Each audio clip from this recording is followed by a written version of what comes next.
ദൈവതിരുനാമത്തിന് മഹത്വം ഉണ്ടാകട്ടെ. ഇനി സംഭവിപ്പാനായിട്ട് പോകുന്ന ആഗോള സാമ്പത്തിക തകർച്ചകളെക്കുറിച്ചും ബിസിനസ് സാമ്രാജ്യങ്ങളുടെ തകർച്ചകളെക്കുറിച്ചുമൊക്കെ ബൈബിളിൽ എത്രയോ നൂറ്റാണ്ടുകൾക്ക് മുമ്പ് രേഖപ്പെടുത്തിയിട്ടുണ്ട്. വെളിപ്പാട് പുസ്തകം 18-ാമത്തെ അധ്യായത്തിൽ സമ്പന്ന നഗരമായ വാണിജ്യ നഗരമായ ബാബിലോണിൻ്റെ തകർച്ച ഒരൊറ്റ മണിക്കൂർ കൊണ്ട് സംഭവിക്കുന്നുവെന്നാണ് രേഖപ്പെടുത്തിയിരിക്കുന്നത്. അതായത് ഇപ്പം നമ്മൾ നമ്മുടെ ചുറ്റുപാടുകളിലേക്കും സമ്പദ് വ്യവസ്ഥകളിലേക്കുമൊക്കെ കണ്ണോടിച്ചാൽ സാമ്പത്തികമായ ഒരു അസ്ഥിരത നമുക്ക് കാണാനായിട്ട് പറ്റും. ഒത്തിരി പേർക്ക് ജോലി നഷ്ടപ്പെട്ടുകൊണ്ടിരിക്കുന്നുണ്ട്. ഒരു സാമ്പത്തിക മന്ദതയിൽ മാന്ദ്യത്തിലാണ് നമ്മൾ. ബൈബിൾ പഠിക്കുന്ന ആർക്കും മനസ്സിലാകും ഇതൊക്കെ ഇതിനെയൊക്കെ കരകയറ്റാൻ ശ്രമിച്ചാലും ഇത് പ്രയാസമാണ്. ഇത് ഇനിയും വഷളാകുന്ന ഒരവസ്ഥയിലേക്ക് കാര്യങ്ങൾ എത്തും. അതിൻ്റെ കാരണം വളരെ കൃത്യമായി ബൈബിളിൽ രേഖപ്പെടുത്തിയിട്ടുണ്ട്. വെളിപ്പാട് പുസ്തക പ്രവചന പഠന ക്ലാസ്സിലേക്ക് കടന്നു വന്നിട്ടുള്ള എല്ലാവർക്കും സ്നേഹവന്ദനം. 18-ാം അധ്യായമാണ് വെളിപ്പാട് പുസ്തകം. 18-ാം അധ്യായമാണ് ചിന്തിക്കാനായിട്ട് പോകുന്നത്. വളരെ മനോഹരമായ ഒരു അധ്യായമാണ്. ഇന്നത്തെ നമ്മുടെ മാളുകൾ അല്ലെങ്കിൽ ചെറിയ ചെറിയ സൂപ്പർ മാർക്കറ്റുകൾ, അതിൻ്റെയൊക്കെ ആശയങ്ങൾ എത്രയോ നൂറ്റാണ്ടുകൾക്ക് മുമ്പ് ബൈബിളിൽ ഉണ്ടായിരുന്നെന്ന് 18-ാം അധ്യായം നമ്മൾ വായിക്കുമ്പോൾ നമുക്ക് മനസ്സിലാകും. അതായത് എല്ലാ സാധനങ്ങളും ഒരു സ്ഥലത്ത് കിട്ടുന്ന സംവിധാനങ്ങൾ ബൈബിളിൽ പണ്ടേ രേഖപ്പെടുത്തിയിട്ടുണ്ട്. നമ്മുടെയൊക്കെ നാടുകളിൽ ഈ മാളുകളും ഹൈപ്പർ മാർക്കറ്റുകളും ഒക്കെ ഷോപ്പിംഗ് സെൻ്ററുകളുമൊക്കെ വന്നിട്ട് ഇത്ര നാളുകളെ ആയിട്ടുള്ളൂ. പക്ഷേ അതിന് എത്രയോ നൂറ്റാണ്ടുകൾക്ക് മുമ്പ് ബൈബിളിൽ അത് രേഖപ്പെടുത്തിയിട്ടുണ്ട്. അപ്പം ഈ ബിസിനസ്സും സമ്പദ് വ്യവസ്ഥകളുമൊക്കെ മുന്നോട്ട് പോയി പണം മാത്രം ലോകത്തെ നിയന്ത്രിക്കുന്ന ഒരു സാഹചര്യത്തിലേക്ക് എത്തുമ്പോൾ, പണം കൊണ്ട് എന്തും സാധിക്കാമെന്നുള്ള ഒരു നിലവാരത്തിലേക്ക് കാര്യങ്ങൾ എത്തുമ്പോൾ, സർവശക്തനായ ദൈവം അതിൻ്റെ മേലും ദൈവികമായ ന്യായവിധി അയക്കും. വളരെ ശ്രദ്ധിച്ച് കേൾക്കണം. എന്തിനാണിത് മനസ്സിലാക്കുന്നത് എന്ന് ചോദിച്ചാൽ, നമ്മുടെ ആശ്രയം പണത്തിലാകരുത്. പണം നമുക്ക് ആവശ്യമാണ്, ദൈവം തരുന്നതൊക്കെ അനുഭവിക്കാം. പക്ഷെ അതിനെല്ലാം അപ്പുറത്ത് ദൈവത്തെ മഹത്വപ്പെടുത്തിക്കൊണ്ട് ജീവിപ്പാനായിട്ട് നമുക്ക് കഴിയണം. അപ്പം ഇന്നുള്ള ഈ ലിവർ ട്രാൻസ്പ്ലാന്റേഷൻ, കിഡ്നി ട്രാൻസ്പ്ലാന്റേഷൻ, ഈ അവയവ ദാനങ്ങൾ, ഇതൊക്കെ എത്രയോ നൂറ്റാണ്ടുകൾക്ക് മുമ്പ് ബൈബിളിൽ ഇതൊക്കെ രേഖപ്പെടുത്തിയിട്ടുണ്ട്. ബൈബിളിനെ ഇതര പുസ്തകങ്ങളിൽ നിന്നെല്ലാം വ്യത്യസ്തമാക്കുന്നത് ഇങ്ങനെയൊക്കെയുള്ള കാര്യങ്ങൾ തന്നെയാണ്.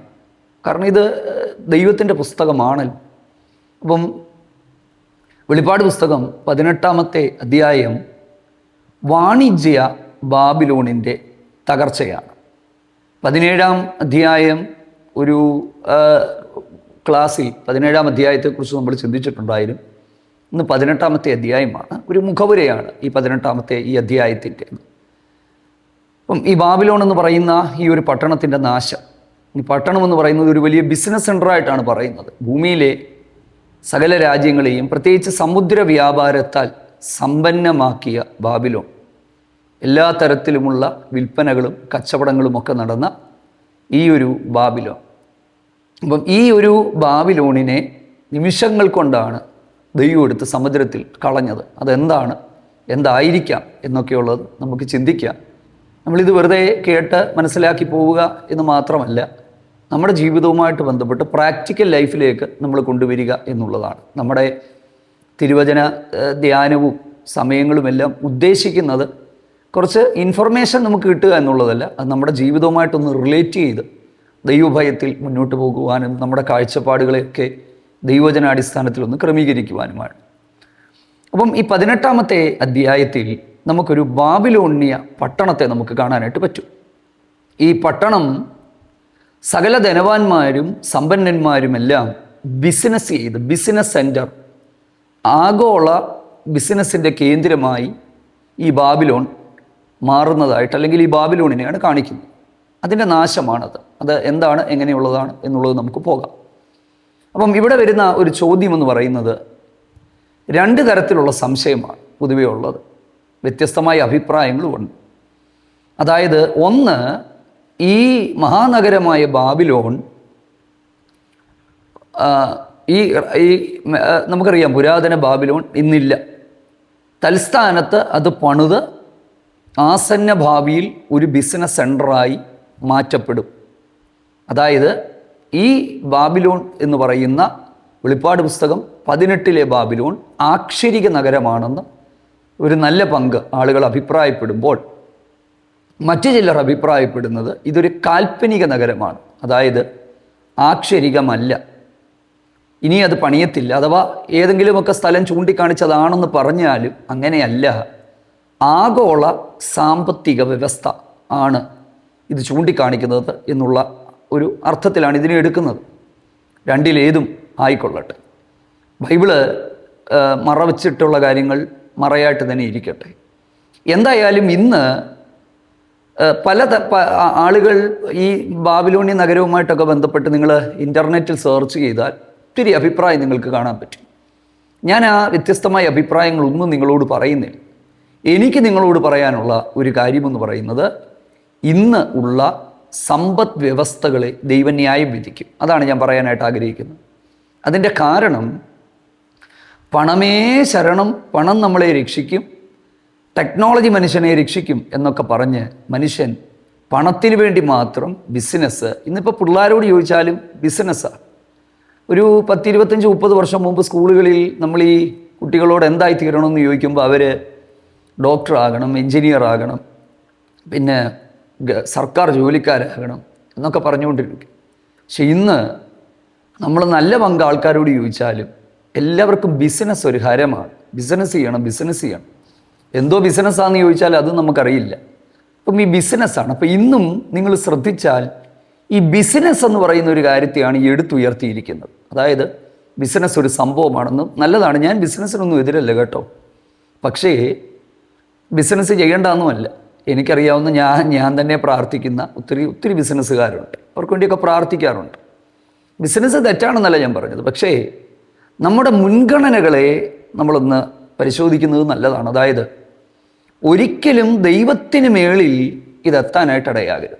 അപ്പോൾ വളരെ വേഗത്തിൽ ഈ ആഗോള ബാബിലോണിയ സിസ്റ്റവുമായിട്ട് ബന്ധപ്പെട്ട് പുരാതന ബാബിലോണിനെ കുറിച്ച് നമ്മൾ ഇതിനു മുമ്പുള്ള ഒരു ക്ലാസ്സിൽ ചിന്തിച്ചിട്ടുണ്ടായി. അതിൻ്റെ ആ ഒരു മഹിമയുടെ ഉത്തുംഗ കോടിയിലേക്കൊക്കെ എത്തുന്നത് ദാനിയേൽ പ്രവാചകൻ്റെ ആ പുസ്തകത്തിലേക്കൊക്കെ വരുമ്പോൾ നമുക്ക് കാണാനായിട്ട് പറ്റും. നെബൂഖദ്നേസറും ആ ഒരു കാലഘട്ടത്തിലാണ്. നമുക്കറിയാം ഈ ബാബിലോൺ എന്ന് പറയുന്ന ഒരു സിസ്റ്റം നിമ്രോദിൽ നിന്ന് തുടങ്ങി ശിനാർ മരുഭൂമിയിൽ ബാബേൽ ടവറിൽ തുടങ്ങി അന്നു മുതൽ ഇന്നു വരെ ദൈവരാജ്യത്തിനെതിരെ നിൽക്കുന്ന ഒരു സിസ്റ്റമാണിത്. വളരെ വ്യക്തമായിട്ട് ഈ ഒരു സിസ്റ്റം ഇന്നും നിലവിലുണ്ട്. അതായത് ദൈവത്തിനെതിരെ, ദൈവരാജ്യത്തിനെതിരെ ഒക്കെ പ്രവർത്തിക്കുന്ന ഒരു വേൾഡ്ലി സിസ്റ്റം. ശരിക്കും ഇതാണ് ആ ബാബിലോൺ എന്ന് പറയുന്നത്. അപ്പം നമുക്കറിയാം, ഇത് നെബൂഖദ്നേസറിൻ്റെ കാലത്ത് ഇതിൻ്റെ ഏറ്റവും മഹിമയുടെയൊക്കെ ഉത്തുംഗ കോടിയിലെത്തി. ആ പുരാതനമായ പട്ടണത്തെക്കുറിച്ച് ഇതിനു മുമ്പ് ഒരു ക്ലാസ്സിൽ ഞാൻ പറഞ്ഞിട്ടുണ്ടായിരുന്നു. അതായത് 60 മൈൽ ചുറ്റളവിൽ 15 മൈൽ നീളം വീതിയൊക്കെയുള്ള 60 മൈൽ ചുറ്റളവിലുള്ള പുരാതന ബാബിലോണിയ നഗരം അന്നത്തെ കാലത്തെ ഒരു അത്ഭുതമായിരുന്നു. അതിൽ ഈ യൂഫ്രട്ടീസ് നദി അതിൻ്റെ നടുവിലൂടെയൊക്കെ കയറ്റിവിട്ട് ആ പട്ടണത്തിൻ്റെ 2 ഭാഗങ്ങളിലായി 2 സിറ്റികളൊക്കെ ഉണ്ടാക്കി, ഈ നദിയുടെ മുകളിലൂടെ ഒരു പാലമുണ്ടാക്കി, അപ്പുറവും ഇപ്പുറവും 2 കൊട്ടാരങ്ങളുണ്ടാക്കി, നദിയുടെ അടിയിലൂടെ വലിയ ഭൂഗർഭ ടണലുകളുണ്ടാക്കി, ഇങ്ങോട്ടും ഇങ്ങോട്ടും പോകാനുള്ള സംവിധാനങ്ങളൊക്കെ ഉണ്ടാക്കി, അതിൻ്റെയൊക്കെ അകത്ത് വലിയ തീൻ മേശകളൊക്കെ ഇട്ട്, അല്ലെങ്കിൽ വലിയ ഇന്നത്തെ ഓഡിറ്റോറിയം പോലെയുള്ള വലിയ സംവിധാനങ്ങളൊക്കെ ഉണ്ടാക്കി, അങ്ങനെ ഈ പട്ടണത്തിന് ചുറ്റും മതിലുകളെല്ലാം തീർത്ത് 250ഓളം താമ്രവാതിലുകൾ ഈ പട്ടണത്തിലൊക്കെ വെച്ച്, ഈ പട്ടണമതിലിന് ചുറ്റും കിടങ്ങുകളൊക്കെ കുഴിച്ച് വെള്ളമൊന്നും അതിലേക്ക് വെള്ളമൊക്കെ കയറ്റി ശത്രുക്കളൊന്നും വന്ന് ഈ ഒരു പട്ടണത്തെ ആക്രമിക്കാതിരിക്കാൻ തക്കവണ്ണം വളരെ സുരക്ഷിതത്വത്തോടുകൂടി അങ്ങനെയാണ് ഈ പട്ടണത്തെ ഉണ്ടാക്കിയത്. അപ്പം അവിടെയൊക്കെ താമസിക്കുമ്പോഴാണ് ഈ ദാനിയേലിനെ പോലെയൊക്കെ ഉള്ളവർ രാജാവ് കഴിക്കുന്ന ഭോജനം കൊണ്ട് ഞങ്ങളെ അശുദ്ധരാക്കത്തില്ലെന്നും രാജാവിൻ്റെ കുടിക്കുന്ന വീഞ്ഞു കൊണ്ട് അശുദ്ധരാക്കത്തില്ലെന്നും ഒക്കെ പറഞ്ഞത്. അപ്പം ഓർത്തോണം, ആ ദൈവഭക്തന്മാരുടെയൊക്കെ തീരുമാനത്തിൻ്റെ ആ ഉറപ്പ് നിങ്ങൾ നോക്കിക്കോ. അപ്പം അങ്ങനെ ബേലിന് അവരുടേതായ ക്ഷേത്രങ്ങളൊക്കെ പണിത് 600 അടിയോളം ഉയരമുള്ള ഒരു വലിയ ഗോപുരം, ഏഴോളം നിലകളുള്ള 45 അടി ഉയരമുള്ള ഒരു വലിയ ഗോപുരം പണിത് അതിൽ ബേലിനെ ആരാധിച്ച് അതിന് ചുറ്റു ഗോവേണികളൊക്കെ, അങ്ങനെയൊക്കെയുള്ള ധാരാളം വിവരണങ്ങളാണ് നമുക്ക് കാണാനായിട്ട് പറ്റുന്നത്. പിന്നീടുള്ള തൂക്ക് വനങ്ങൾ. പക്ഷേ ഇതിനെ സർവശക്തനായ ദൈവം നശിപ്പിച്ചു കളഞ്ഞു എന്ന് നമുക്ക് നന്നായിട്ട് അറിയാം. അതൊക്കെ പ്രവാചകനായ ദാനിയേലിൻ്റെ പുസ്തകത്തിലും ഒക്കെ അതൊക്കെ രേഖപ്പെടുത്തിയിട്ടുണ്ട്. അപ്പം അന്നത്തെ ആ ഒരു പുരാതന ബാബിലോണ്യ പട്ടണം തകർക്കപ്പെട്ടു. പിന്നെ ഇതുവരെയും അത് പുനരുദ്ധരിക്കപ്പെട്ടിട്ടില്ല. ഇന്നും അത് പുനരുദ്ധരിക്കപ്പെട്ടിട്ടില്ല. അത് പുനരുദ്ധരിക്കപ്പെട്ട് ആ സ്വസ്ഥാനത്ത് മറ്റൊരു ബാബിലോണ്യ പട്ടണം പണിതു വരുമെന്ന് വേദപണ്ഡിതന്മാർ അഭിപ്രായപ്പെടുന്നു. മറ്റു ചിലർ അഭിപ്രായപ്പെടുന്നത് ഏതെങ്കിലുമൊക്കെ ഒരു പട്ടണത്തെ ചൂണ്ടിക്കാണിച്ച് ഇതാണ് ബാബിലോണ്യ പട്ടണം എന്ന് പറയാനല്ല, ഒരു പ്രസൻറ്റ് സിസ്റ്റം, ഇന്നത്തെ വേൾഡ്ലി സിസ്റ്റം, ലോക സംവിധാനം. നമുക്കറിയാം ഈ ഒരു സംവിധാനമാണ് എതിർക്രിസ്തുവിൻ്റെ കൈകളിലേക്ക് എത്തുന്നത്. അങ്ങനെ ഒരു ഏകലോക സംവിധാനം നിലവിൽ വന്ന് ലോകരാജ്യങ്ങളെല്ലാം ഒന്നിച്ചുകൂടി. കഴിഞ്ഞ ദിവസങ്ങളിൽ തന്നെ നിങ്ങൾ ശ്രദ്ധിച്ച് കാണും, ട്രംപും ചൈനയുടെ പ്രസിഡൻറ്റും ഒക്കെ ഒന്നിച്ചുകൂടി. അപ്പം ഇതെല്ലാം എന്തായാലും ഒന്നിച്ചൊക്കെ കൂടി ഇവരെല്ലാം ഒരുമിച്ചായി. ഞാനതിനെക്കുറിച്ചൊന്നും പ്രത്യേകിച്ച് പറയുന്നില്ല, കാരണം ഈ ബൈബിൾ പ്രവചനത്തിന് ഒരു പ്രശ്നമുണ്ട്. അതായത് നമ്മൾ ഈ ആവേശത്തോടു കൂടിയുള്ള വ്യാഖ്യാനങ്ങളൊന്നും ഒഴിവാക്കുന്നതാണ് നല്ലത്. നമ്മൾ ശാന്തമായി കാര്യങ്ങളെ നിരീക്ഷിച്ച് നമ്മൾ ഈ പെട്ടെന്ന് ഏതെങ്കിലുമൊക്കെ ഒരു നിഗമനത്തിലേക്ക് എത്തിയാൽ ചിലപ്പോൾ അത് തെറ്റായിപ്പോവും. മനസ്സിലായോ? ട്രംപാണ് എതിർ ക്രിസ്തു, പിന്നെ ട്രംപാണ് കള്ളപ്രവാചകൻ, അങ്ങനെയൊന്നുമുള്ള നിഗമനത്തിലേക്കൊന്നും നമ്മൾ കയറി എത്തരുത്. അങ്ങനെയൊന്നുമല്ല, ഇതൊക്കെ മർമ്മമാണ്. മർമ്മം എന്ന് പറയുന്നത് ദൈവം മറച്ചു വെച്ച കാര്യമാണ്. ദൈവം മറച്ചു വെച്ചതിനെ നമ്മൾ തപ്പിയെടുക്കാൻ പോകാതിരിക്കുകയാണ് നല്ലത്. പക്ഷേ ഇങ്ങനെയൊക്കെ ഉണ്ടാകും എന്ന് നമ്മൾ മനസ്സിലാക്കുക. അതായത് നമ്മൾ സാധാരണക്കാരായ മനുഷ്യർ ലോകത്തിൻ്റെ വിവിധ രാജ്യങ്ങളിലിരുന്ന് കേൾക്കുന്ന പ്രിയപ്പെട്ടവരോട് എനിക്ക് പറയാനായിട്ടുള്ളത് ഇത്രയും മാത്രമാണ്. ഇനിയും ഒരു വലിയ സാമ്പത്തിക അസ്ഥിരത ലോകത്തിലുണ്ടാകും. അതുണ്ടാകുന്നതിൻ്റെ കാരണം എന്താണ് എന്ന് ചോദിച്ചാൽ ദൈവവചന പ്രവചനങ്ങളുടെ നിവൃത്തിയാണ്. അതൊടുവിൽ എതിർക്രിസ്തുവിൻ്റെ കരങ്ങളിലേക്ക് ഇതൊക്കെ എത്തുകയും ഈ ബാബിലോൺ കേന്ദ്രീകൃതമാക്കി അവൻ ഭരണം നടത്തുകയും മനുഷ്യനെല്ലാം ഈ ബിസിനസ് സാമ്രാജ്യങ്ങളെയൊക്കെ കണ്ട് അന്തം വിട്ടു നിൽക്കും. ഈ 666 എന്ന് പറയുന്ന മുദ്രയുമായി ബന്ധപ്പെട്ട് ഇതിനു മുൻപിലുള്ള സ്ഥലങ്ങളിൽ അല്ലെങ്കിൽ എതിർ ക്രിസ്തുവിൻ്റെ പ്രതിമയെ നമസ്കരിക്കുമാറാക്കി എന്നൊക്കെ പറഞ്ഞപ്പം ഞാൻ ആ വീഡിയോയിൽ ഞാൻ പറഞ്ഞിരുന്നു, ടെക്നോളജി മനുഷ്യനെ നിയന്ത്രിക്കുന്ന ഒരു കാലഘട്ടത്തിലേക്ക് എത്തും. അതായത് ഇന്നത്തെ സൗകര്യങ്ങളുടെ പേരിൽ നമ്മൾക്ക് ലഭ്യമായ ഈ സംവിധാനങ്ങൾ കൂടുതൽ സൗകര്യപ്രദമായിട്ടുള്ള നിലയിലേക്ക് എത്തി അങ്ങനെ ഇത് മനുഷ്യനെ നിയന്ത്രിച്ച് ഏറ്റവും ഒടുവിൽ ദൈവത്തെക്കാൾ അധികം മനുഷ്യൻ ഇതിന് മഹത്വം കൊടുക്കുകയും ദൈവമില്ല എന്നുള്ള ഒരു നിലയിലേക്കെത്തി സർവശക്തനായ ദൈവത്തിന് നേരെ അങ്ങനെ തിരിയുന്നൊരു കാലത്തെക്കുറിച്ചാണ് വെളിപ്പാട് പുസ്തകത്തിൽ പറയുന്നത്. അതോടൊപ്പം തന്നെ ദൈവിക ന്യായവിധികളും ഭൂമിയിൽ വരും. അപ്പം അതാണ് 18-ാമത്തെ അധ്യായത്തിൽ നമ്മൾ കാണുന്ന ബാബിലോൺ നഗരം എന്ന് പറയുന്നത്. ഈ മഹദിയാം ബാബിലോൺ എന്ന് പറയുന്ന വാണിജ്യ നഗരത്തിൻ്റെ തകർച്ചയാണ് വെളിപ്പാട് പുസ്തകം 18-ാം അധ്യായം. ഞാൻ പറഞ്ഞു, ഈ 18-ാം അധ്യായത്തിൽ നമ്മൾ സൂപ്പർ മാർക്കറ്റുകൾ അല്ലെങ്കിൽ ഇപ്പോഴത്തെ മാളുകളുടെ കൺസെപ്റ്റ് നമുക്കന്ന് ഇതിൽ കാണാനായിട്ട് നമുക്ക് പറ്റും. അത്ഭുതമാണ്. ബൈബിൾ എന്ന് പറയുന്നത് ഒരു അത്ഭുതമല്ലേ?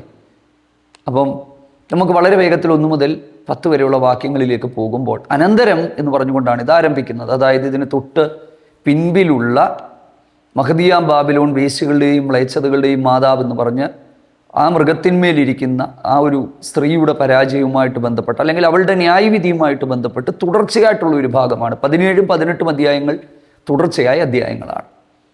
അപ്പം ഈ ഒരു അധ്യായങ്ങളിലേക്ക് നമ്മൾ വന്നു കഴിയുമ്പോൾ നമുക്ക് മനസ്സിലാക്കാനായിട്ട് പറ്റുന്നത് വലിയ അധികാരമുള്ളൊരു ദൂതൻ സ്വർഗത്തിൽ നിന്നിറങ്ങുമ്പോൾ ആ ദൂതൻ്റെ തേജസ്സിനാൽ ഭൂമി പ്രകാശിതമായി എന്നാണ് രേഖപ്പെടുത്തിയിരിക്കുന്നത്. അവൻ വളരെ ഉറക്കെ നിലവിളിച്ചുകൊണ്ട് പറയുന്നതാണ്, മഹതിയാം ബാബിലോൺ വീണുപോയി, ദുർഭൂതങ്ങളുടെ പാർപ്പിടവും സകല അശുദ്ധാത്മാക്കളുടെ തടവും അശുദ്ധിയും അറപ്പുമുള്ള സകല പക്ഷികളുടെയും തടവുമായി തീർന്ന മഹതിയാം ബാബിലോൺ.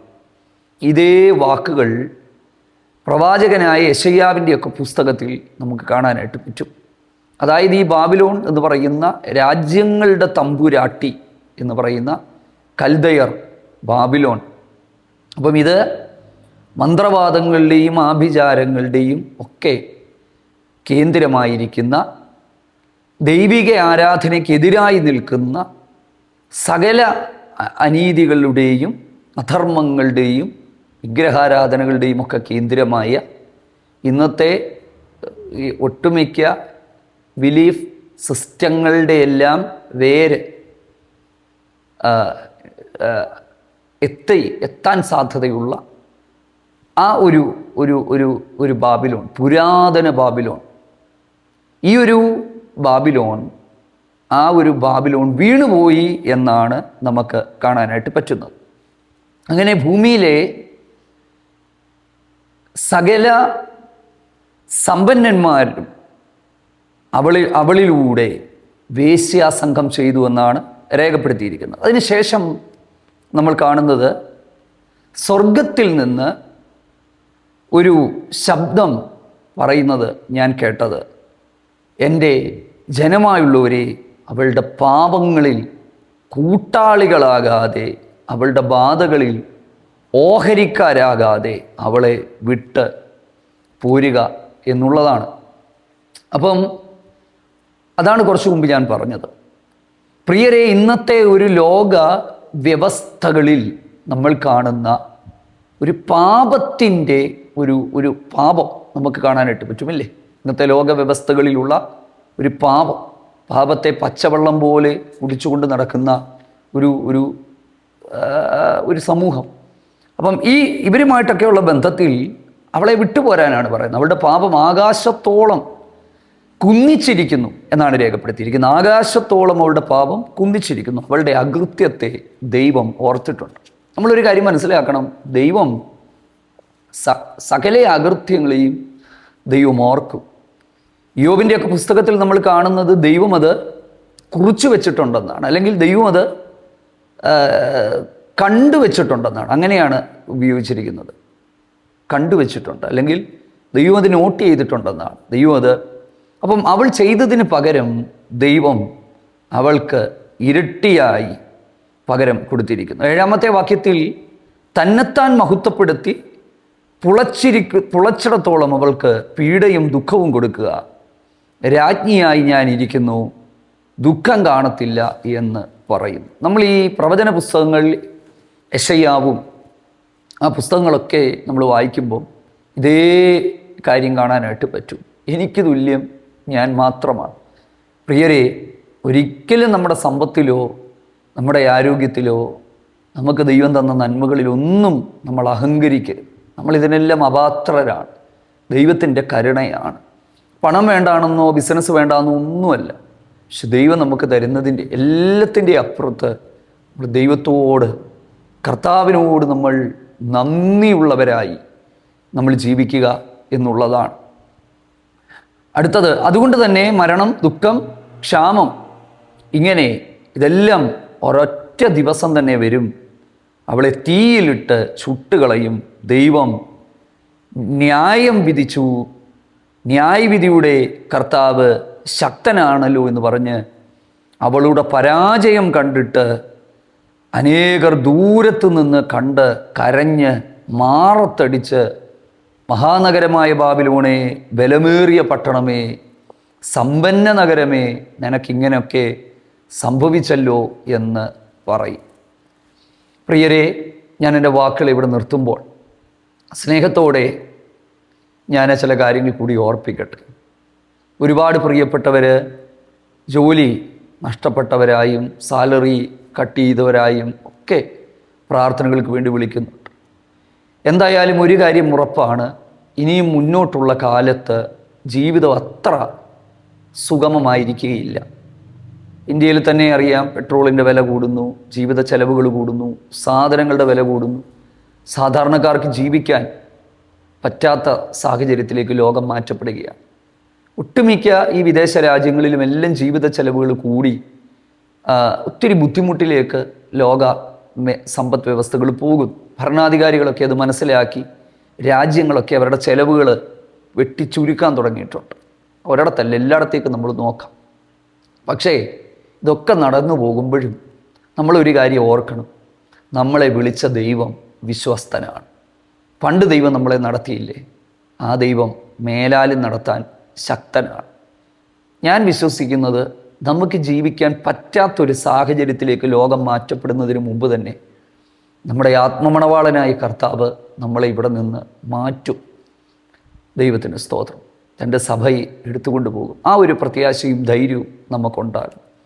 പക്ഷെ അതിനു പകരം പണത്തിലും സമ്പത്തിലുമൊക്കെ ആശ്രയം വെച്ച് എന്തെങ്കിലുമൊക്കെ കിട്ടുമ്പോൾ അത് നോക്കിയിട്ട് ഇതാണ് ലോകം, ഇതെന്നും നിലകൊള്ളും എന്നൊന്നും ആരും ധരിക്കരുത്. ആ ധാരണ തെറ്റാണ്. അതൊക്കെ പോകും. എത്രയോ ഉന്നതന്മാരുടെ പതനം നമ്മൾ കണ്ടിട്ടുണ്ട് ലോകത്തിൽ. അപ്പം അതിനൊക്കെയുള്ള സാധ്യതകളുണ്ട്. ബൈബിൾ ഇത്ര കൃത്യമായിട്ടാണ് അതിനെക്കുറിച്ചൊക്കെ പറയുന്നത്. ഈ ബൈബിൾ ക്ലാസ് നിങ്ങൾക്ക് അനുഗ്രഹമായി തീർന്നു എന്ന് വിശ്വസിക്കുന്നു. ഇതിൻ്റെ ബാക്കി ഭാഗം 11 മുതലുള്ള വാക്യങ്ങളിൽ മഹദിയാം ബാബിലോണിനെ കുറിച്ചുള്ള കൂടുതൽ കാര്യങ്ങൾ, ബിസിനസ് സംബന്ധമായ കാര്യങ്ങൾ, ആ തകർച്ച, അതിനെക്കുറിച്ചൊക്കെയുള്ള കാര്യങ്ങൾ നമുക്ക് അടുത്ത ക്ലാസ്സിൽ നമുക്ക് ചിന്തിക്കാം. ദൈവം നിങ്ങളെല്ലാവരെയും സഹായിക്കട്ടെ.